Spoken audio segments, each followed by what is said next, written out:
You're listening to the Monocle Daily, first broadcast on the 26th of August, 2024 on Monocle Radio. It's 3 a.m. in Canberra, 2000 in Kyiv, 1800 here in London and 1300 in Washington, D.C.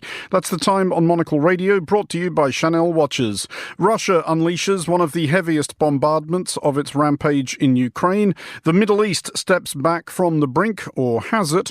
And why Australians no longer have to interrupt their enjoyment of the Monocle Daily to reply to their pestilential boss. I'm Andrew Muller. The Monocle Daily starts now.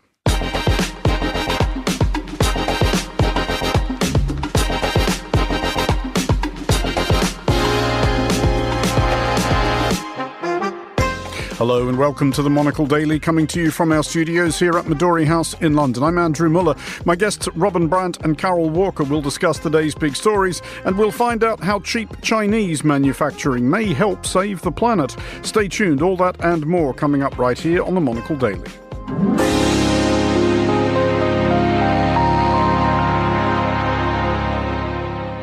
This is the Monocle Daily. I'm Andrew Muller, and I am joined today by Robin Brandt, former BBC journalist and China correspondent, and by Carol Walker, Times Radio presenter, political commentator and former BBC correspondent. Hello to you both. Yeah, hi Andrew. Afternoon. I know there is a theme among our guests, former BBC correspondents. Yeah, we did used to work in the same office, not that many, well, the odd decade or so ago. You have both been travelling places. Robin, when you were last here, I think you were about to go to Sardinia. You have since returned. Would you recommend the experience? Yes, beautiful. Summer by the seaside, it was gorgeous, it was restful, it was very clean. And for a place that's incredibly sophisticated as well, there was quite actually a sense of modesty, really. And enjoyed it. Rested, could always do with another week. Carol, you have been somewhere less farther flung, but nevertheless, there were beaches of a sort, I guess. You were in Norfolk. Yeah, listen, the beaches there outdo the Caribbean any day.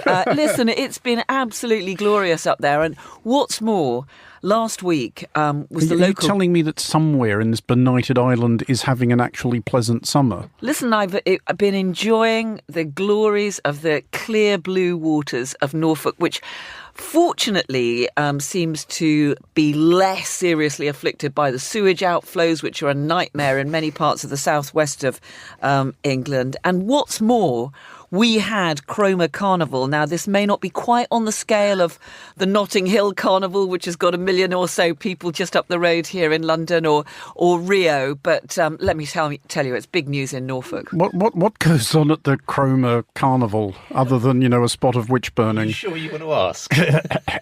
Listen, there are acrobatics.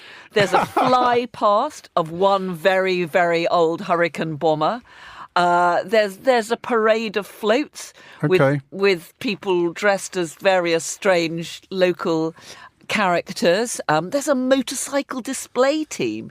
It is like something out of an English countryside novel set in the 1950s. Well, for our aghast listeners who have just now realised they will need to wait until next year, I assume? Next August, I'm afraid. It is annual. It's not one of those sort of every 10 I'm years afraid sort it's of things, annual, but if you were eclipse. there on New Year's Day, you could see the firework display over the sea, which is also a big local event. Well, we will start from the sublime to the ridiculous, or possibly the other way around, in Ukraine, which has today been suffering one of the more intense bombardments of its war with Russia. Ukrainian sources suggest that at least 100 missiles and 100 drones were launched, mostly targeting energy infrastructure across 15 regions of Ukraine. At least 6 people are known to have been killed. It is not the first time Russia has targeted Ukraine's energy supplies, and it is unlikely to be the last, especially as winter looms. In response, Ukraine's President Volodymyr Zelensky has reiterated his familiar plea for Ukraine to be able to use Western-supplied long-range weapons to strike targets deep inside Russia.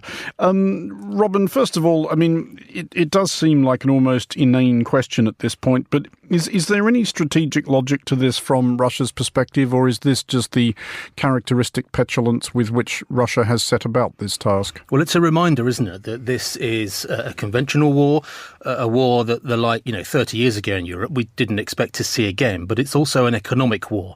It's a war where essentially it appears that Russia is attempting to starve Ukraine into submission by continually targeting its energy grid and its ability to, frankly, keep its country and its economy alive. And this is where many of the tacticians and the impartial observers, to the extent there are impartial observers, believe that Russia could be successful, because despite what we're seeing in Kursk, the incursion by Ukrainian forces into that part of Russia there, it seems that the Russian forces continue to be relatively successful in other eastern parts of Ukraine in terms of continuing their pressure on Ukrainian forces there.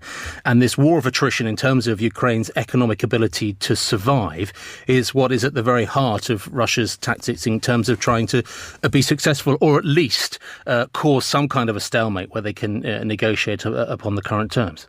Carol, on that subject, is the incursion into Kursk, and bearing in mind that there is a great deal about it we do not and cannot know, but does it appear to be looking at this point a bit like a bluff that it has been called? Because one obvious reason for conducting an operation like that would be to try to distract Russian forces or cause Russia to withdraw forces from front lines in Ukraine to sort of repel the Ukrainian borders. But so far they don't appear to have done that, and they are continuing to proceed to a couple of key strategic towns, not least Pokrovsk.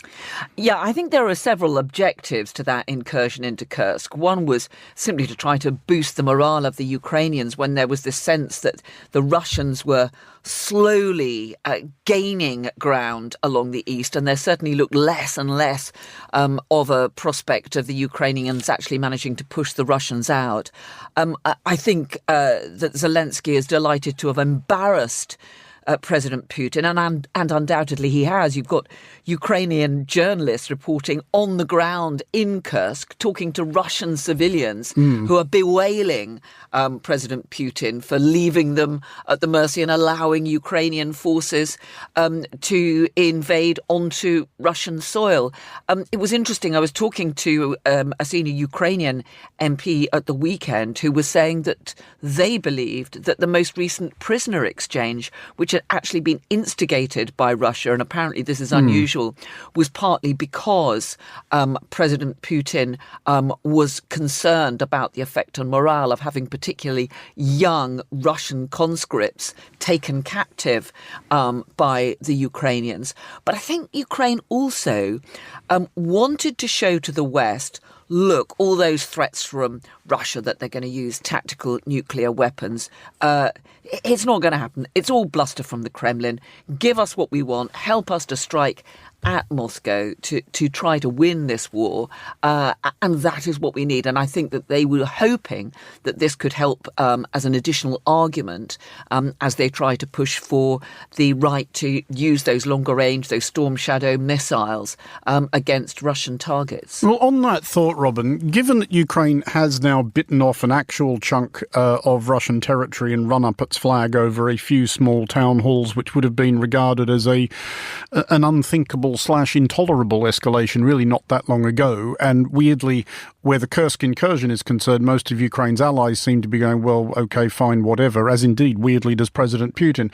So if we don't care about that anymore, is it actually kind of weird, verging on downright idle, to care about whether or not Ukraine uses its allies' weapons to strike targets deeper inside Russia? Well, this is the discussion about the red lines, isn't it? Where are the red lines? Are we seeing an obliteration of President Putin's red lines in terms of this successful incursion, albeit into a very small part of Russian territory? But the answer to that question is about where these weapons, be they British or be they American, could possibly be used, isn't it? Were they used on an attack on Moscow? I mean, that would be deeply symbolic, wouldn't it? And that would be an escalation beyond any kind of comfort zone for President Biden and possibly for whoever is going to inherit the presidency in the new year. So it's a discussion, isn't it, about kind of renewed red lines, so to speak, and the extent to which those weapons could be used in places where there's a deeply symbolic attack, but also one that could be, and this is equally as important, far more threatening to the Putin regime and President Putin's ability to control and retain his authority, because that's the other issue, isn't it? If President Putin were to feel deeply threatened in terms of his actual leadership and his ability to retain authority, then that may be something that would push him towards the authorization of some kind of tactical nuclear weapons use, possibly. It is strange, Carol, that 2.5 years into this, we still have not found whatever these red lines are that we went out in search of in February 2022. And I do understand that the principle of deterrence necessitates an amount of bluff and counter-bluff and ambiguity, but nevertheless, and I'll put to you a version of the question I put to Robin. If we assume that Ukraine has, sufficient decorum not to put a Storm Shadow missile through one of the domes of St. Basil's, is there any reason at all why they shouldn't use those missiles to strike Russian airfields within range of Ukraine or even Russian energy infrastructure? Well, look, what has happened since the start of this war is that those red lines have been pushed back and pushed back. If you remember, initially, the UK and other NATO allies were prepared to send armoured vehicles, but not tanks. So, and then actually after a while, OK, we'll send tanks. And then we are going to train troops. We're definitely not going to have boots on the ground. I still don't think that is going to happen. But we've then seen this prolonged debate about fighter jets, which eventually the US and the UK have agreed to send, although I don't think any of them have actually been delivered or used yet. We have now seen British tanks used in that incursion into Kursk, into Russian territory. So the red lines have been pushed back and pushed back. But I think there's also this aspect of NATO wanting to try to coordinate its stance on this, and Britain wanting to make sure that it doesn't step out of line with the United States, at least so long as you've got President Biden in the White House. Now, were Trump to win the US election, not sure whether the quite the same level of coordination would continue. But I think that is what has been hampering them.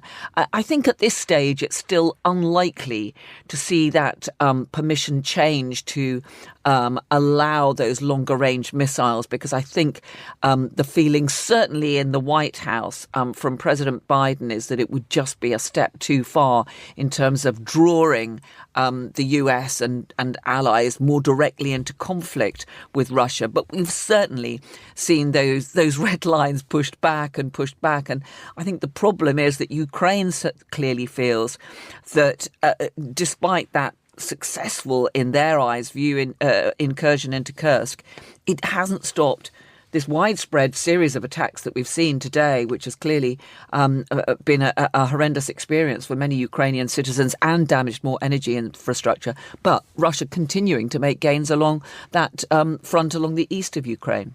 Well, let's look now at the Middle East, where Hezbollah seem anxious to call it a draw after yesterday's exchanges with Israel. Early on Sunday, Israel's Air Force hit more than 40 sites associated with Hezbollah in southern Lebanon, a preemptive strike, Israel said, to forestall an anticipated barrage from Hezbollah.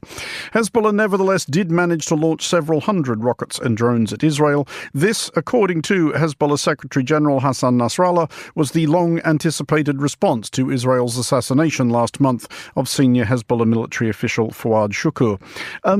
Robin, do we get the sense that Nasrallah does rather seem to be hoping that this will be an end to it? And I quote, he said, "We reserve our right to continue the response at a later point, but for now people can be at ease and carry on with their lives." Yeah, I mean, I think he said, go home, take a breath, and sometimes in the translations that perhaps the sentiment is not conveyed quite so accurately, but that kind of language seems incredibly informal, almost, in trying to assure people in Lebanon that, this essentially is the end of it.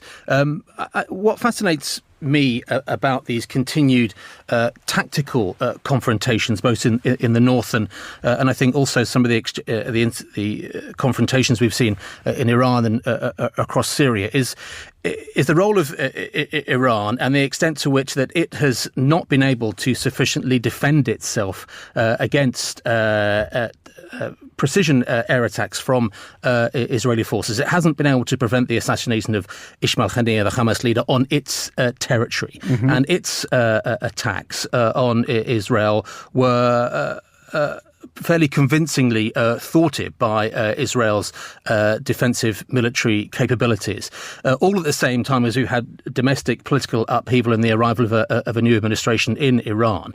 So all of those things, I think, together don't point to an Iranian government that feels particularly strong in its military capabilities and also in terms of the diplomatic and the political authority that it continues to have in the region. And so I just wonder, look, these are multifaceted, very complex engagements, but I just wonder if underlying all of this is an Iran that doesn't see, that has recognised its limitations in terms of its influence and capabilities when it comes to Hezbollah and Hamas.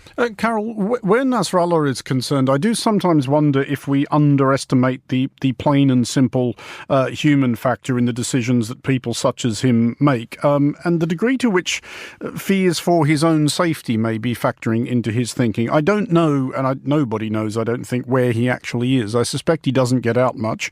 I did meet his Deputy Secretary General, Naim Qassem, many, many years ago, which I'm pretty sure was above ground, but I can't really say where because I was driven around South Beirut for some time in circles in a blacked-out car before being ushered into his presence. But it must have occurred to Nasrallah that I could be next.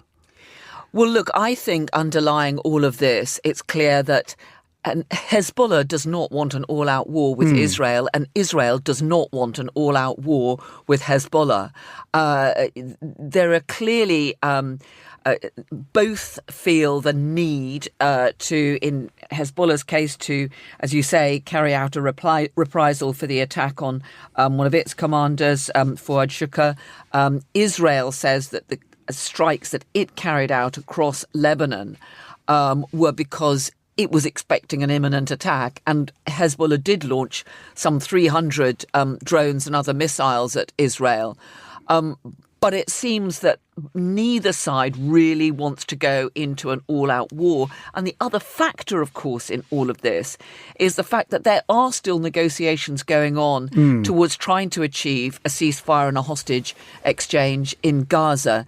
Now, it seems as though Hamas is now actually beginning to engage in those talks. There are still some pretty big stumbling blocks. But I don't think Hezbollah would want to be the player in the region that was seen to be scuppering the prospects of peace in Gaza, however remote they may be. So I think there's a huge amount of tactics here. And I think what's noticeable is that even in this pretty ferocious exchange that we saw, it doesn't appear that there were any civilians killed. There were a number of military personnel killed and a number of military targets that were severely damaged. So I think at this stage, both sides want to try to uphold their reputations and to show that they can strike back without escalating it to a scale that it really does lead into an all-out war. But of course, when you've got these exchanges going on, when you've got a player like Iran backing Hezbollah, and you've got an Israeli Prime Minister, Benjamin Netanyahu, who's very beholden to the hard right in his country, I mean, you can't underestimate the dangers and the risks of the point that they've reached. If we're agreed, or if it seems to be the case, Robin, that Hezbollah and Israel don't want a war with each other, if we look at those talks Carol alludes to, which have been ploughing on in their latest iteration for 4 days in Cairo with still no breakthrough, is it a reasonable assumption that, well, I'll juxtapose the other conflict. If Israel and Hezbollah don't want a war, is it reasonable to assume at this point that neither Israel or Hamas, if for different reasons, really want a ceasefire? Well, look, I think the domestic polling continues to seem to point to sizable support for Benjamin Netanyahu, and there are those who continue to push for him to be even more proactive and go even more on the front foot in terms of what's going on the Lebanese border, but also with Hamas. But it seems clear, and we even hear this language from Antony Blinken, the US Secretary of State, that all eyes are on a settlement and some kind of ceasefire, a longer-term political settlement, but some kind of ceasefire that must come before that, isn't it? We've heard that language repeatedly, and yet in terms of what Israeli forces will continue to do in Gaza, the scale of those prisoner exchanges, I mean, these are hugely important elements for both Hamas and Israel, for both their domestic political prowess, aren't they? And that appears to be where their sticking point is at the moment in terms of the IDF along the border with Egypt and the number of those prisoner exchanges. But this conflict has been going on for how long now? I mean, October, we find ourselves approaching 10 months, don't we? And still Yahya Sinwar, the assumed leader of Hamas, remains at large. He remains a hugely important target for the Israeli forces. But I think Antony Blinken, the Americans and other interested parties, Blinken for perhaps more other reasons that others don't have, want to get to some kind of resolution in terms of a ceasefire. The momentum clearly is there with the Cairo talks, but these sticking points, I think, point to domestic political challenges as much as they do to the disagreement that the parties may face across the table.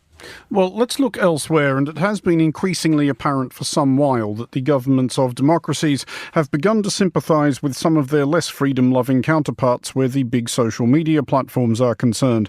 However, while autocracies dislike social media for the same reasons they dislike anything they cannot control, democracies are growing wearied of their employment to spread disinformation, facilitate crime, and generally undermine faith in the institutions of state.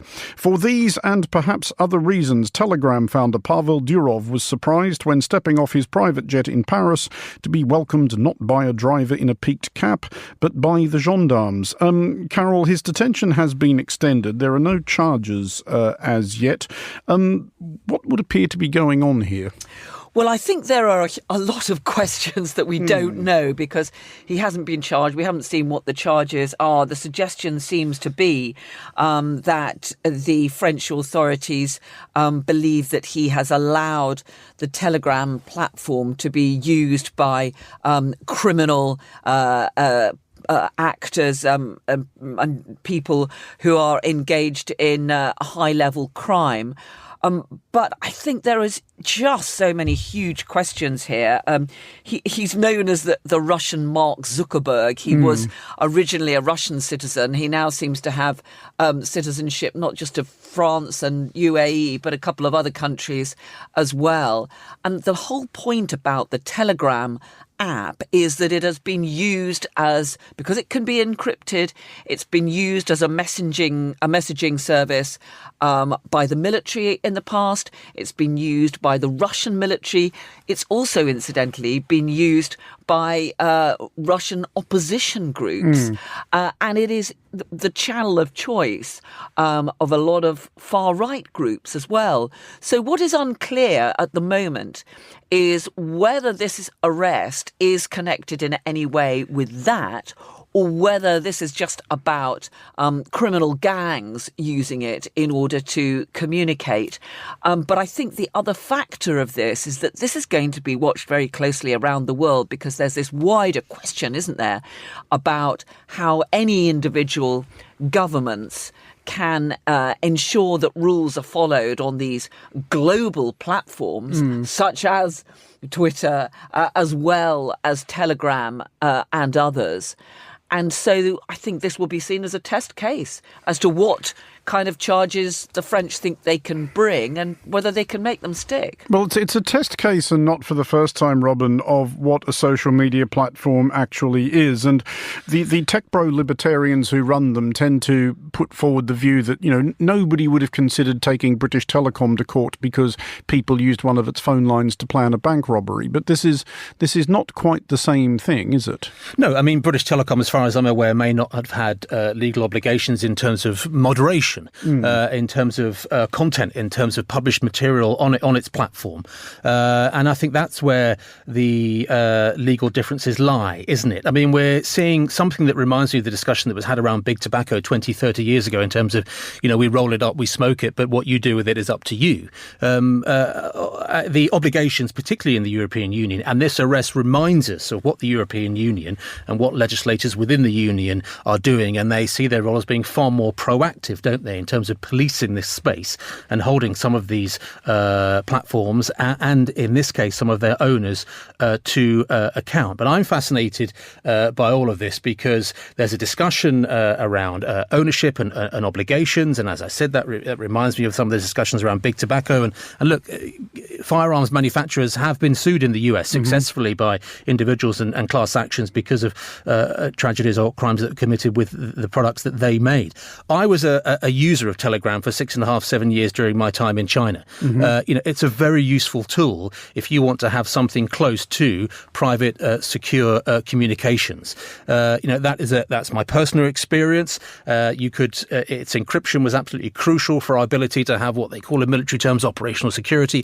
WhatsApp has encryption as well. Apple's iMessage has encryption. And Apple's had many contretemps with the FBI and other law enforcement agencies in the US in terms of its lack of willingness to engage with those law enforcement bodies. So, but on the one hand, Telegram is an extremely valid tool for those people who want to engage in those private and secure communications. But of course, the downside to that is all the things that Carol's just been describing. I mean, we have seen certainly in the last couple of years, Carol, the platform formerly known as Twitter, now X, just turn into a ghastly roiling sewer of far-right crankery and outright racism. And it was, within very recent times, used to incite in plain view crimes, serious crimes, riots in this country, all based on disinformation, people choosing to believe things which were not true, but which suited their prejudices. At this particular moment, how nervous should Elon Musk be about leaving the United States?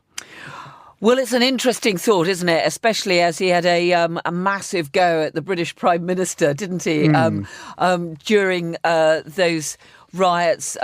Also, incidentally, predicted that we were definitely heading straight towards a civil war. So I just wonder whether some of his followers might reflect on that. It has been about 600 years. You might be due another one. Quite possibly. It didn't happen quite as quickly as Elon Musk predicted. So I think perhaps some of his followers might want to look at that. But look, in this country, at the moment, they're still grappling with an online safety bit of legislation that's been through so many different incarnations. I personally think it would be a brave government that would take on Elon Musk. It doesn't look likely it's going to happen in the United States. It would be fascinating to see Scotland Yard stepping out to arrest him were he to risk stepping into the midst of the civil war here in the UK. It looks unlikely to me, but let's wait and see what they actually charge the Telegram boss, Pavel, with, because that, I think, will be seen as a test case, and perhaps it might make even Elon Musk think about the way that he moderates what is said on X, although I'm not going to be holding my breath for that, I have to say, Andrew. And now that I think of it, England's last civil war was closer to 400 years ago. I'm not sure whether that makes another one any more or less likely. But to Australia, where today, unlike here in the UK, is not a public holiday. But next time it is a public holiday in Australia, or indeed a weekend or any after-hours interregnum, Australians will be theoretically able to ignore communications from their employers without fear of sanction. A new law effective today does not prevent bosses from contacting their underlings, but does allow employees to ignore them until they're back in the office. Australia is not the first country to have enacted such a stricture. One recent survey suggested that Australians worked an average of 281 unpaid hours of overtime every year, or 7 entire working weeks. I mean, I think we can all have a little indulgent chuckle in journalists at the idea of people having to deal with work-related inquiries after hours. I did want to establish a benchmark by asking you each in turn what is the most enraging out-of-hours contact you've ever had. I will start. It was a sub-editor at a music magazine in New York City, which will remain nameless. And I'd already been at this point through about 12 rounds of that pettifogging American sub-editing process, which obviously sucks all the joy out of absolutely everything, which is why their newspapers are completely unreadable. But them not thinking about the time difference phoned me at 1:30 in the morning UK time because there was like too many E's in the third sentence of the fourth paragraph or something. I confess that my response may have had something to do with the fact that I never worked for them again. Look, I worked in foreign news. It was a privilege. I was based in a country which is often 8 hours ahead of London time, but your life is driven by London to an extent. But what I learned was the art of politely but assertively, after having done a very good, long, hard day's work, of saying no. I think I skipped the politely part. And saying no for all the right reasons. But, my enemy often was the clock. People hadn't looked up and bothered to think that, oh, yeah, you're here and they're 8 hours ahead. So, often it comes down to ignorance, but yeah. Carol? Well, I'm impressed that Robin has the strength to say no, because I think I'm just... if there's a story happening, I'm really, really bad at saying no. And I think that as journalists, and especially now as a freelance journalist, I find it almost impossible at any stage ever to completely switch off. And I'm possibly even more of a news junkie than when I had a full-time job with the great corporation that we used to work for. And when I was working there, I was very used to getting calls at all hours of the day and night. And we did in my early years as a London-based but travelling correspondent a great deal, we had a head of what used to be called the news gathering operation, who really liked to enjoyed phoning you up at 2-3 o'clock in the morning and say, "Get to the airport." With you expected to know, obviously, what was going on, even though it had been your day off. Which airport, any particular airport, any particular kind of kit that I should take with me, hot weather clothes, cold weather clothes, combat gear. So I think those phone calls were literally really designed, I think, just to flag up the power imbalance in those days, when as a young reporter you were expected to jump and say yes, and if you said no, I think back in those days you'd have been out the door, Robin.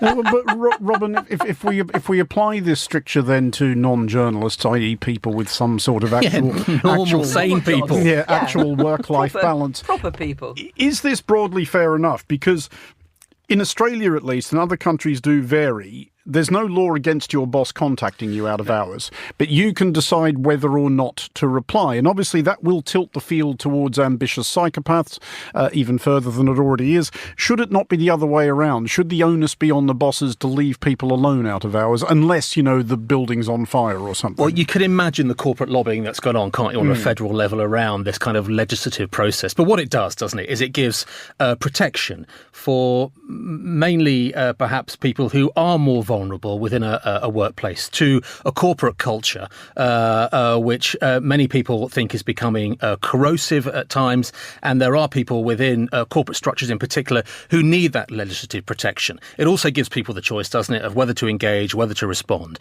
And so in some respects, it seems like a piece of legislation that's been crafted in a very clever way. But I think offering that legislative protection is what many people will see in this as being the positive and the progressive. Because it is the case, though, just finally, is it not, Carol, that even if employee X exercises their right to ignore this frantic email about God knows what from their boss at 7 o'clock on a Sunday morning, there is probably in that same company employee Y who will go, "Yep, got it." Undoubtedly there will be, because there are power structures in those sorts of organisations. Look, I think the significance of this is that it is clearly an attempt to change the corporate structure. And I think that has to be a positive move, because it does tend to be the more junior staff who are expected to answer at the beck and call of their bosses at all hours of the day and night. And I have a member of my family who worked for a small agency with a boss who felt that it was perfectly okay to expect replies to emails at all hours of the day and night. And it got even worse, for example, during the pandemic when people are working remotely. So I think think that there is an important motive in all of this. And here in the UK, what's interesting is that the new Labour government is looking at this. It has pledged to bring in some kind of similar rules. We haven't got the details yet, but it's part of a whole big package of workers' rights, including more right to be represented by a union, more right to withdraw your labour, more right to not have an exploitative 0 hours contracts. Now, of course, the flip side of it is many businesses are saying this is going to absolutely wreck them, especially a lot of small businesses. But I think if it changes the culture and it makes bosses a bit more respectful of their staff, then it has to be a good thing. Carol Walker and Robin Brandt, thank you both for joining us. Finally, on today's show, governments in Europe are aiming to reach climate goals as quickly as possible while keeping costs down. Well, good news then for those governments that Chinese solar panels are at their cheapest ever price. The superpower is also bringing down the costs in other renewable energies. However, as Andy Jones discovers, Chinese productivity doesn't necessarily mean it's all sunshine on the solar front. Otovo Europe are a company which want homeowners to find switching to solar power as easy as buying a pair of shoes. You'd think then that a plentiful supply of cheap solar panels delivered from China would be very good news. Here's their Chief Revenue Officer Fabio Stefanini to describe why it's not as simple as that. The reality is that for Otovo, cheap panels are good because cheap panels are good for the final customers, right? So overall, we can say that a customer in this moment is able to buy an installation for half the price compared to 2022. We are looking to a price in this moment that is between 0.1 and 0.12 euro per watt. That is something that we never saw before. 1 year ago was basically double this price. The problem isn't just that solar panels are cheap. The problem is the reason why they are cheap. China has invested hundreds of billions of dollars in both the production of panels and the supply chain, creating a landslide of product towards the EU, who have, in the meantime, been encouraging supply by giving grants for end users to switch to solar. During COVID, ports in China were shut, creating a huge bottleneck of stranded solar products, a factor made worse when the Suez Canal blockage happened. Then, Russia's invasion of Ukraine in 2022 caused energy price hikes and led to even more people switching to reliable, renewable energy. However, as the bottleneck cleared, this avalanche of China-backed solar panels hit Europe, wiping out many native manufacturers and hitting profit margins for installers. At the same time, that previous fierce demand rather eased off. European warehouses are full of these panels. I mean, we're talking about more than 80 gigawatt in the warehouses, and the installed capacity in 2023 in Europe is only 56, right? So more than 1 year of inventory that we have currently in the European facilities. They are using energy in the production of these panels that in many cases is driven by coal, right? Something that is not possible in the same way in Europe. Manufacturers producing panels in Europe, of course, when they need to compete with such a huge quantity of panels with low price, they cannot compete because they typically have production costs that are 30 to 50% higher compared to the Chinese manufacturers. This is resulting in basically several manufacturers in Europe moving away production from here and moving to US, moving to Southeast Asia, and so on and so forth. As Fabio says, China currently produces around 80% of the world's solar panels. As a comparison, if we applied China's dominance of solar to the sportswear market, China's percentage market share would be the equivalent of Nike plus Adidas, Reebok, Puma, Under Armour and Lululemon on top. That's an awful lot of Lycra. China's subsidised dominance is not only bad news for European solar manufacture, but also creates a slightly problematic reliance.